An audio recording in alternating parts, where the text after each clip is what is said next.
Actes, chapitre 14. À Iconium de même, Paul et Barnabas entrèrent dans la synagogue des Juifs, et ils parlèrent de telle manière qu'une grande foule de Juifs et de non-Juifs crurent. Mais les Juifs restés incrédules excitèrent l'esprit des non-Juifs et provoquèrent leur hostilité contre les frères. Paul et Barnabas restèrent donc assez longtemps à Iconium.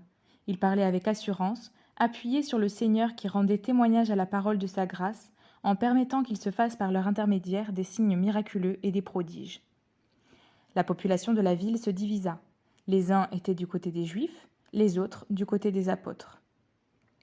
Alors que les non-Juifs et les Juifs, avec leurs chefs, se préparaient à les maltraiter et à les lapider, Paul et Barnabas, avertis de la situation, se réfugièrent dans les villes de Lycaonie, à Lystre, à Derbe et dans les environs. Là aussi, ils annoncèrent la bonne nouvelle. À Lystre, un homme impotent des pieds se tenait assis. Il était infirme de naissance et n'avait jamais marché. Il écoutait Paul parler. Celui-ci fixa les regards sur lui, et voyant qu'il avait la foi pour être sauvé, il lui dit d'une voix forte : « Lève-toi droit sur tes pieds !» Il se leva d'un bond et se mit à marcher. À la vue de ce que Paul avait fait, la foule se mit à dire tout haut en lycaonien : « Les dieux sont descendus vers nous sous une forme humaine. » Ils appelaient Barnabas Zeus et Paul Hermès, parce que c'était lui qui prenait la parole. Le prêtre de Zeus, dont le temple était à l'entrée de la ville, amena des taureaux avec des guirlandes vers les portes. Il voulait, de même que la foule, offrir un sacrifice. Quand ils apprirent cela, les apôtres Barnabas et Paul déchirèrent leurs vêtements et se précipitèrent vers la foule en s'écriant : « Pourquoi faites-vous cela ? Nous aussi, nous sommes des êtres humains de la même nature que vous. Et nous vous apportons une bonne nouvelle en vous appelant à renoncer à ces idoles sans consistance, pour vous tourner vers le Dieu vivant, qui a fait le ciel, la terre, la mer et tout ce qui s'y trouve.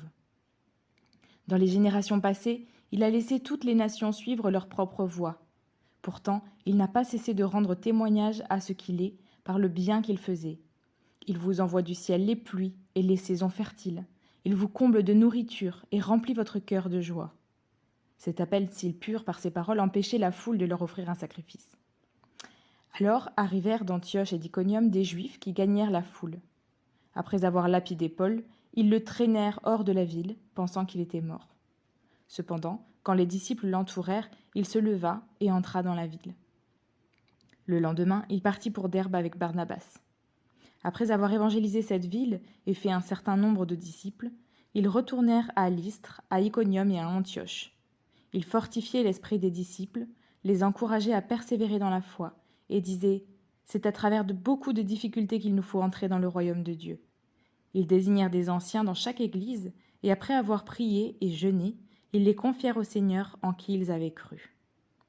Traversant ensuite la Pisidie, ils vinrent en Pamphylie. Ils annoncèrent la parole à Perge, puis ils descendirent à Attalie. De là, ils embarquèrent pour Antioche, leur point de départ, où on les avait confiés à la grâce de Dieu pour la tâche qu'ils venaient d'accomplir. Après leur arrivée, Paul et Barnabas réunirent l'Église et racontèrent tout ce que Dieu avait fait avec eux et comment il avait ouvert la porte de la foi aux non-juifs.